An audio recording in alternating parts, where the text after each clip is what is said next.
nang namatay. Napasok ako sa Yama Hospital. Yung pinsan ko, ako'y binuhat daw at dinala ako sa langit. Hindi ko alam na langit yun kasi may bulak kaming dinaanan, mayroong dugo, may mga tubig na parang batis. Humihingal na yung pinsan ko. Pagdating sa itaas, may pinanik ay may hagdanang walang katapusan.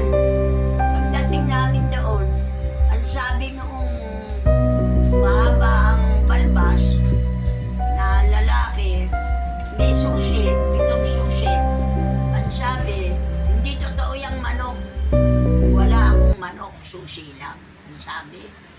Tapos, pinapasok kami, may malaking libro, ang laki. Tayo palang tao, ang kandila natin, kanya-kanya, may mahaba, may maiksi, mayroong lusaw na. Tinitingnan ako sa talaan. Nakita ako daw ay wala pa, wala ang pangalan ko. Ang sabi nung mahaba ang balbas, umuwi ka muna. Ano nga sa mata mo? Eh, ano yan?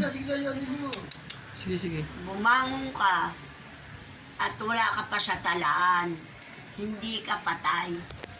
Sabi ko raw, eh bakit po meron ng pare ito binabasbasan ako. Yung daw pare, ang sabi sa akin, sumambit ka ng 3 Jesus Maria Jose. Ganun ang taong mamamatay eh. At pinagkukus ako, ayaw umabot sa baba ko.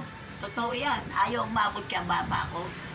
Ang sabi raw ng nanay ko, naku po, Diyos ko, buhayin niyo ang anak ko dahil yan lang ang bunso ko. Iniwan ng ama sa akin. Naku, nakakatakot po ang aking karanasan. Tapos, ginawa nung pinsan ko, inangat ako. Sabi daw, ate, bumangon ka na riyan. Tara, nasa damuhan ako. Panaginip ko eh. Ngayon, nakita ko daw may ataon, binubuhat. At ang sabi, ilalagay raw ako ron. Ang sabi nung pinsan ko, bumangon ka ate, bumangon ka. Nang hindi ka malagay dyan, bangon. Bumangon ako ngayon. Umuwi siguro yung kaluluwa ko, nakita ko sa amin, may nagwawalis, may naglalagay ng lona.